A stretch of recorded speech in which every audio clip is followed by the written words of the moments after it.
ஆனால் இப்போ நடிகர் வந்து எந்த நடிகர் நான் பேர் சொல்ல விரும்பல. அவர் திரைப்படத்தில் பூரா அவருக்கு கிறிஸ்டின் பேர் தான் வச்சுக்கிறாரு. ஒரு சிலுவை தொங்க போட்டு வராரு. அப்போ அவர் கிறிஸ்டின் சப்போர்ட் பண்ணுறாரா?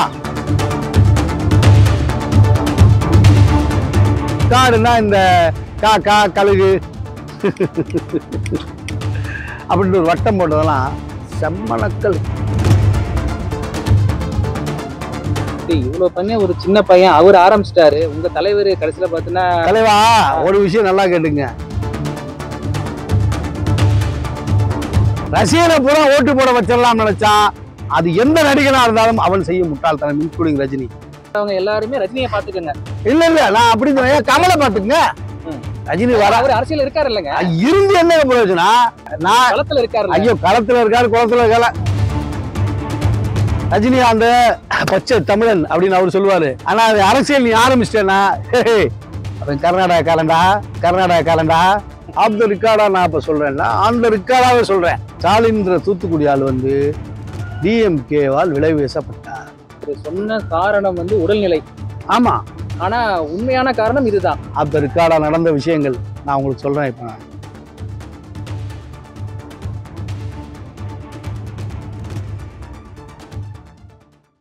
இப்போ நடிகர் வந்து எந்த நடிகர் நான் பேர் சொல்ல விரும்பல. அவர் திரைப்படத்தில் பூரா அவருக்கு கிறிஸ்டின் பேர் தான் வச்சுக்கிறாரு. ஒரு சிலுவை தொங்க போட்டு வராரு. அப்ப அவர் கிறிஸ்டின் சப்போர்ட் பண்றாரா? யார சொல்றீங்க? யாருன்னா சொல்லலங்க, உங்களுக்கு தெரியும்ல. பேர் வீல ஆரம்பிக்குமா? அது எதுலயே ஈல ஆரம்பிக்குது, வீல ஜோர கூட ஆரம்பிக்குது. நீங்க விஜய்னு சொல்லிட்டே போயிடலாமே. அது நீங்களே சொல்லிட்டீங்களா? நான் ஏன் சொல்லலாம்? அப்ப அவர் தானே? இல்லங்க, நீங்க சொல்றீங்க. அவர் இல்லையா? எனக்கு தெரியல, நீங்க சொல்றீங்க.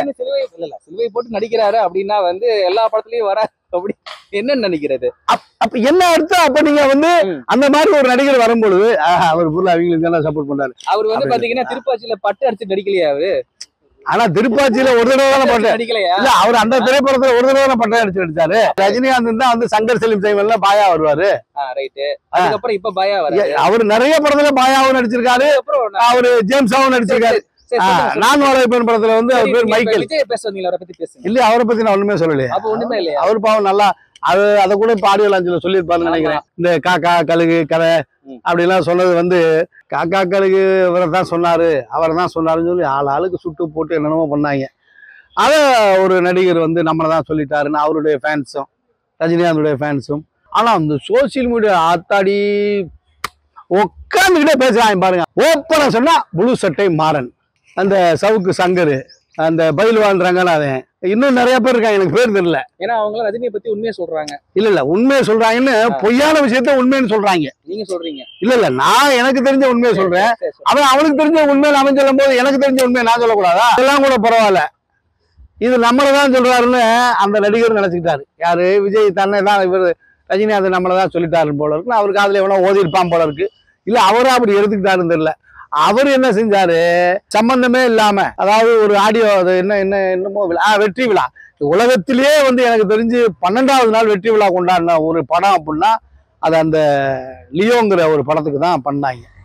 அந்த படம் விழாவே அவர் எதுக்கு பண்ணாருன்னு நான் நினைச்சுக்கிட்டது என்னன்னா, அவருடைய அரசியல் வருகை, ரசிகர்கள் மாநாடு மாதிரி தான் அவர் பண்ணியிருந்தாரு ஒழிய அந்த பட வெற்றி விழாவில் வந்து படத்தை பத்தியோ இல்ல படத்தை கதையை பத்தியோ பட டைரக்டரை பத்தியோ இசையமைப்பாளரை பத்தியோ பாட்டு எழுதுனவனை பத்தியோ சண்டை அமைச்சவனை பத்தியோ நடிச்சவனை பத்தியோ எதை பத்தியும் அவர் பேசல. அவர் பேச வந்த நோக்கம், முக்கியமான ஒரே நோக்கம் என்ன செஞ்சாருன்னா, ரஜினிகாந்த் நக்கல் பண்றாராம். அதனால வந்து அவர் என்ன சொன்னாரு, ஒரு காடு இருந்துச்சான். அவர் ஒரு குட்டி கதை சொல்லுவாருல்ல, எல்லாம் எங்களை பார்த்து வர்றதுதானே. ரஜினிகாந்த் குட்டி கதை சொல்லி ஆரம்பிச்சு வச்சாரு. அதை பார்த்து விஜய் சொல்றாரு, ஒரு காடு இருந்துச்சான். காடுன்னா இந்த காக்கா கழுகு அப்படின்ட்டு ஒரு வட்டம் போட்டதெல்லாம் செம்மணக்கள். அப்படி அவர் பண்ணியிருக்க கூடாது.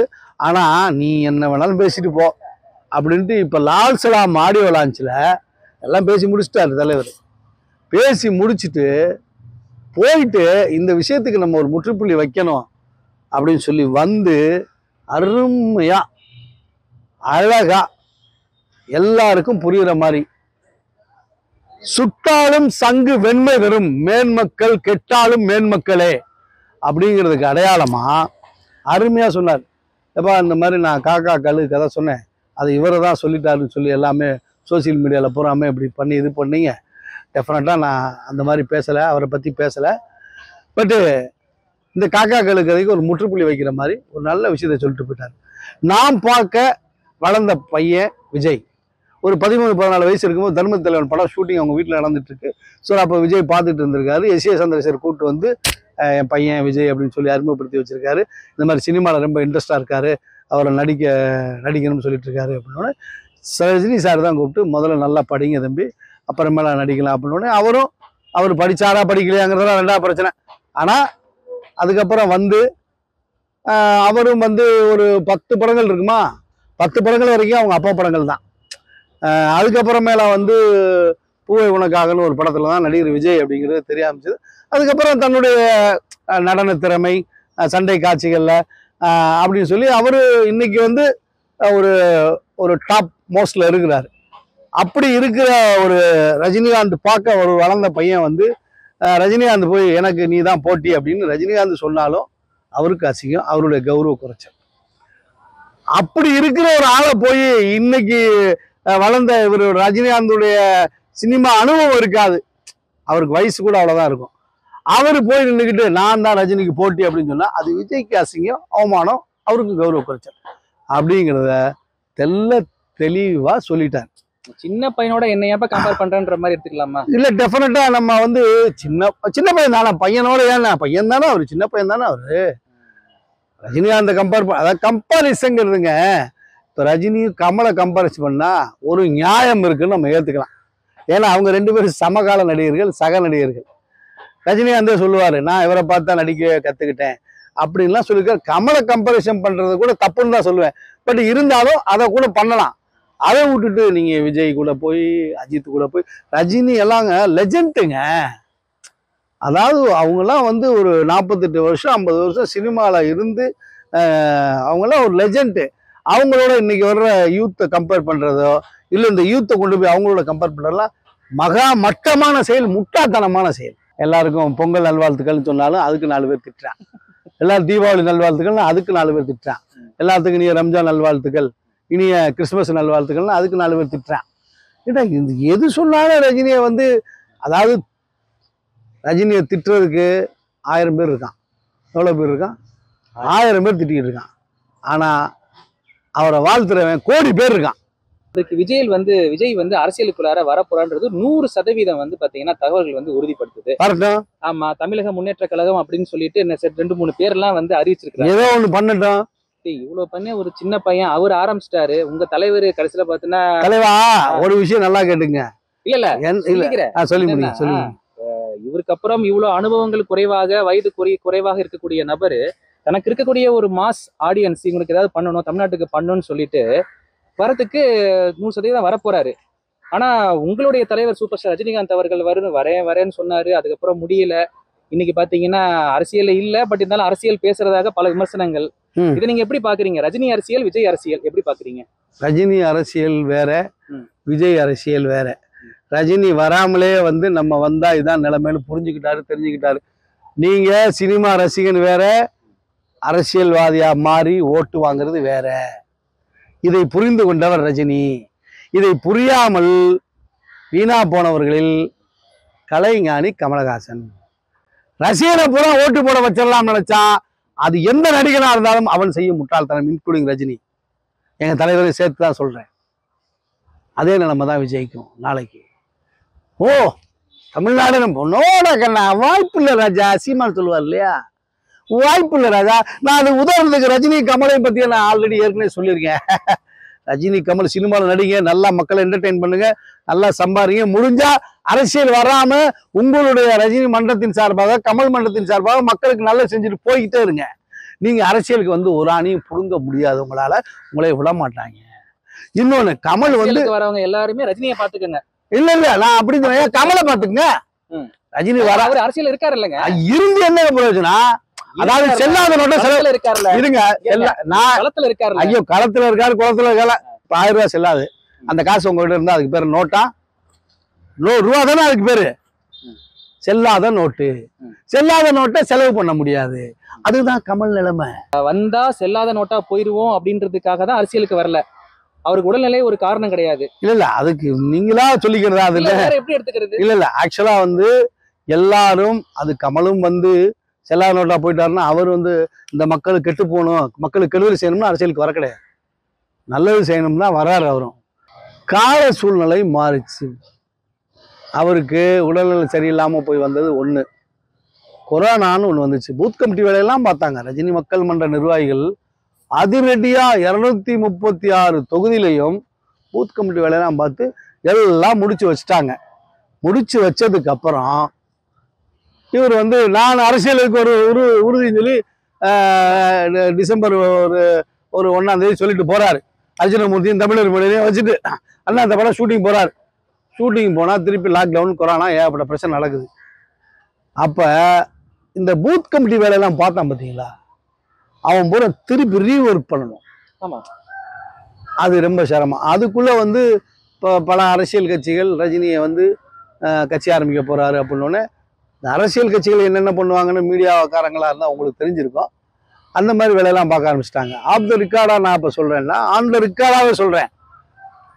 தமிழ்நாட்டில் ரஜினிகாந்த் வந்து 31ஆம் தேதி வந்து டிசம்பர் 31ஆம் தேதி வந்து நான் கட்சி அறிவிக்க போகிறேன்னு அறிவிக்க போகிறாரு அப்படின்னு கன்ஃபார்ம் பண்ணிட்டாங்க.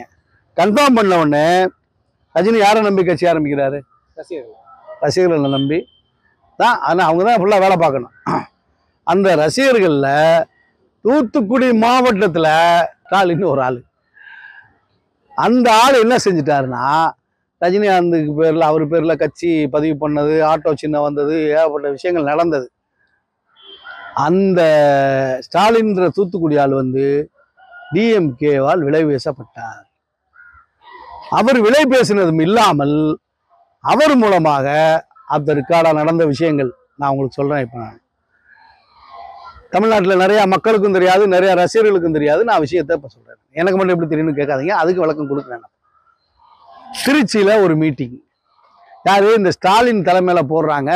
ரஜினியினுடைய 32 மாவட்டம் 34 மாவட்ட செயலாளர்களை கூப்பிடுறாங்க. அதில் 20 பேர் வர்றான்.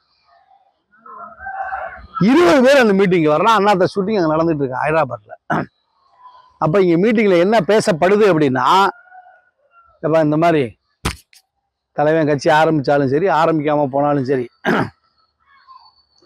முக்கியமாக அவர் ஆரம்பிச்சுட்டேன் எனக்கு காலையில் வந்து 31ஆம் தேதி வந்து என்னுடைய கட்சி இதுதான் அப்படின்னு அவர் சொல்லிட்டாருன்னா, இந்த 19 மாவட்ட அவனை ஸ்டாலினோட சேர்த்து 20 மாவட்ட செயலாளரும் அவர் காலையில் கட்சி அறிவிக்கிறாரு.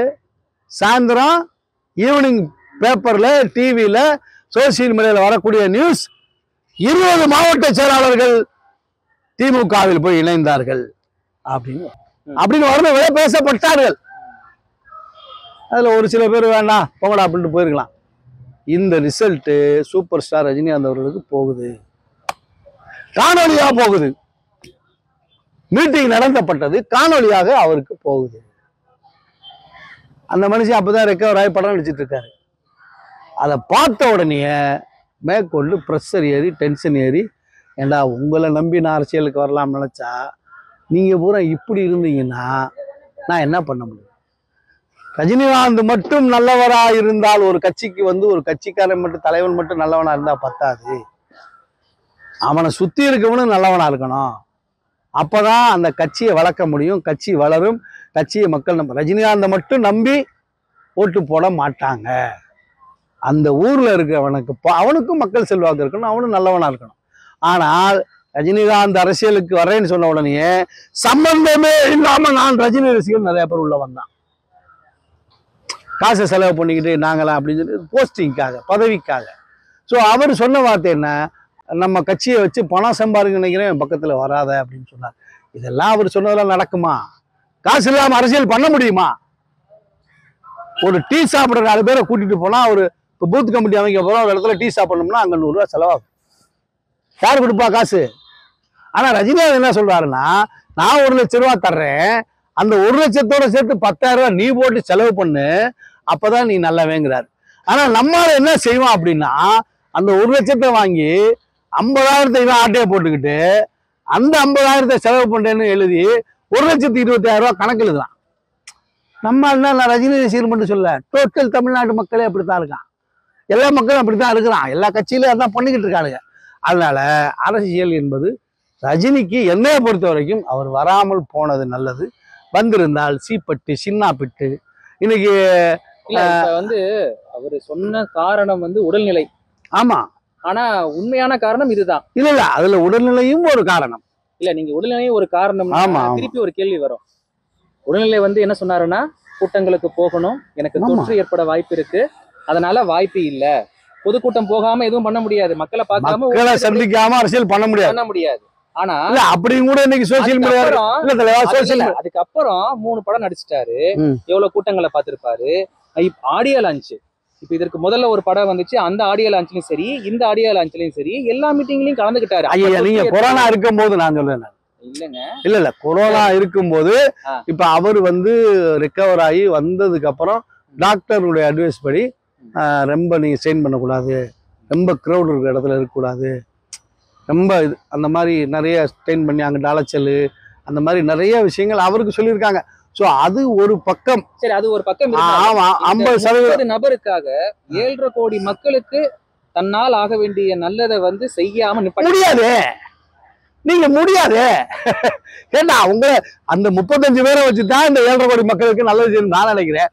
அதுலயே 20 பேர் சீட்டிங்காரனா இருந்தீங்கன்னா அவங்கள வச்சுட்டு ஒண்ணும் பண்ண முடியாது. அப்படி ஒண்ணு இருக்குல்ல. பாத்தீங்கன்னா இந்த விஜயகாந்துக்கு ஏற்பட்ட நிலைமைதான் இவருக்கு. ஏன்னா விஜயகாந்த் கட்சி ஆரம்பிச்சு நாள் கழிச்சு நிறைய பேர் வெளியே போனாங்க. ஏன் அது இல்ல நீங்க நான் சொல்ல வந்தே நீங்க சொல்லிட்டீங்க. விஜயகாந்த் அது மாதிரிதான் அவரு கட்சி ஆரம்பிச்சு முதல்ல நான் தனியா தான் வருவேனாரு, தனியா வந்தாரு, ஒரு சீட்டு ஜெயிச்சாரு. அப்புறம் வந்து என்னுடைய கூட்டணி வந்து ஜனங்களுடைய ஆண்டவனுடைய தான் சொன்னாரு. அவர் எப்ப ஜெயலலிதாவோட கூட்டணி வச்சாரோ அப்பயே அவருக்கு அதை அங்க முடிஞ்சு போச்சு. ஸோ சரி கூட்டணி மட்டும் வச்சா அது இல்லாம ஜெயிச்சதுக்கு அப்புறம் அவர்கிட்ட இருந்து டிஎம்கே ஏடிஎம்கே எம்எல்ஏ எல்லாம் பிரிஞ்சு போனாங்க. அவருக்கு உயிர் கூற அப்ப அந்த மனுஷன் நிலைமை மனசு எவ்வளவு வேதனைப்பட்டிருக்கும். உண்மையிலே விஜயகாந்த் இன்னைக்கு இந்த நிலைமைக்கு ஆளானது காரணம் எல்லாம் சோசியல் மீடியான்னு சொல்லுவாங்க. மீடியாவும் ஒரு பக்கம் உண்மைதான். ஆனா கூடவே இருந்து அவருக்கு துரோகம் பண்ணாங்க பாருங்க. அந்த துரோகம் தான் அவரை வந்து பல விஷயத்த வந்து சிந்திக்க விடாம அவரை அந்த நிலைமை கொண்டு போனது காரணமே கூட இருந்தவர்கள் செய்ததுதான். அவர் கட்சி ஆரம்பிச்சது கூட இருந்தவங்கனாலதான். அவர் கட்சி ஒண்ணுமில்லாம இன்னைக்கு போய் இருக்கிறதும் கூட இருந்தவங்கனாலதான். அவரே இல்லாம போனதுக்கு காரணம் கூட இருந்தவங்க தான். ஸோ இந்த நிலைமை டெஃபினட்டா ரஜினிக்கு வரும். இன்னொன்னு, விஜயகாந்த் தமிழன்னு சொல்றோம், அவர் நான் தமிழன் அப்படிம்பாரு. ஆனா அவரே தெலுங்குன்னு சொல்றான். நம்மாளு வந்தேறின்றான். ரஜினிகாந்த் பச்சை தமிழன் அப்படின்னு அவர் சொல்லுவாரு. ஆனா அது அரசியல் நீ ஆரம்பிச்சிட்டேன்னா அவன் கர்நாடகா காலண்டா, கர்நாடகால இருந்து நம்ம நாட்டுக்கு பிழைக்க வந்தவன்டா அப்படின்னு கலைஞரே சொல்லுவாரு. ஜெயலலிதா சொல்லும் உயிரோட இருந்திருந்தா இன்னைக்கு எல்லாம் சொல்லுவாங்க. ஸ்டாலின் சொல்லுவாரு, எடப்பாடி சொல்லுவாரு, ஓபிஎஸ் இபிஎஸ் எவன் வேணாலும் சொல்லுவான், சீமா எவன் வேணாலும் உடனே அவன் கர்நாடகான்றாங்க. ஒண்ணு. இதை விட இன்னொரு உதாரணம் சொல்றேன். எம்ஜிஆர் கட்சி ஆரம்பிக்க போறேன்னு சொன்னப்ப நடிகைகள் எம்ஆர் ராதா ஒரு விஷயம் சொல்லியிருக்காரு பிரச்சாரத்துல. மலையாளத்தான் தமிழனை ஓரங்கட்ட பார்க்கிறான். யார் பேசுனது? நடிகைகள் எம்ஆர் ராதா. அப்ப இது யார் சொல்லி கொடுத்தது? அப்போ உனக்கு அதாவது நாங்க தான் எங்களை மீறி எதுவும் வந்துடக்கூடாது. நல்லது செய்யறதுக்கு கன்னடால இருந்தா, மலையாளத்தால இருந்தாலும், தெலுங்குல இருந்தாலும், வடக்கன்ஸா இருந்தாலும், யாரா இருந்தா என்னங்க?